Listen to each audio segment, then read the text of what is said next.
Talk a little bit more about Ashton Carter's qualifications for this job. Here with some insight, California Congressman Buck McKeon, chairman of the House Armed Services Committee, and obviously someone who will be very interested in this nomination. Good to have you here.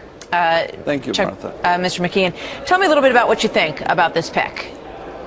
Well, I think, a lot of names were floated. I think Ash is a good choice. I think he's one that would have a smooth transition. He knows the department. He knows how it runs. I think he won't have to, be guided to his office. So I think that's very important. I do have concerns about his access to the president.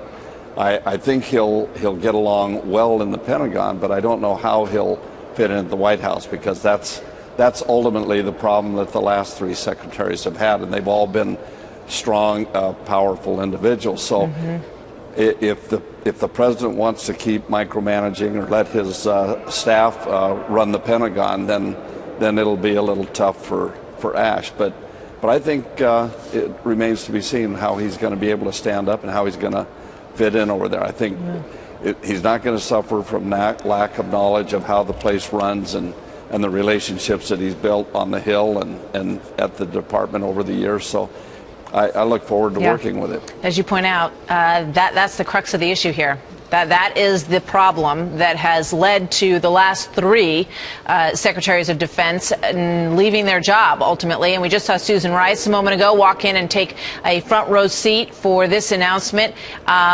Whether or not Ashton Carter will be able to get into that inner circle in the White House and whether he'll have a seat at the table is going to be the question that will define his career as the defense secretary. What will you be looking for initially from him to see, to take the temperature of that question? Well, one of the things that we've had to struggle with in the administration is the president wants to close Guantanamo. He wants to move all of the detainees back to other countries or into the United States. That's been happening lately, right? I mean, well, it's been an ongoing process. I talked to Secretary Hagel yesterday, and the last few weeks there have been several names sent up, but he informed me as to why that was. That there had been kind of a backlog buildup that he had wanted to make sure. He has to sign and verify that each of these people have a good place to go, and they can monitor them, and they feel pretty secure that they won't re-enter the fight. That remains to be seen whether they do or not, but when he signs that, has to feel that they have been. And some of the ones that had been put forth, he hadn't had that assurance until they kind of backed up, and so when he gets those behind him, that's probably going to slow down for a while. But that will be one of the things that Ash has to deal with. When you spoke with Secretary Hagel, did he shed any light on his own difficulties with his position, with that job? I think he's done a fantastic job. I think it's very difficult in that position. It's been pretty public from Secretary Panetta and Secretary Gates, the problems they had to deal with.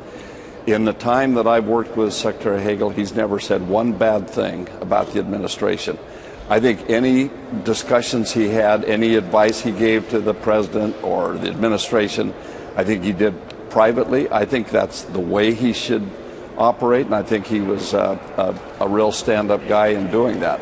I don't think they've been the same way with him, but that's going to be a problem that Ash also has to deal with. I made a comment a couple of weeks ago that, if you go through four secretaries of defense or three in 6 years, maybe you ought to be looking at yourself instead of the secretaries.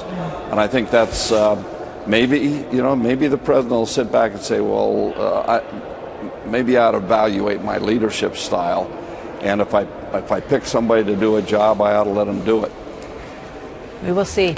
That is the big central question in this pick and in the way forward for the fight against ISIS, and so many compelling challenges that will face this Department of Defense Secretary. Thank you very much, Chairman McKeon. Good to see you as always. Thank you, Martha. Good seeing you. Thank you.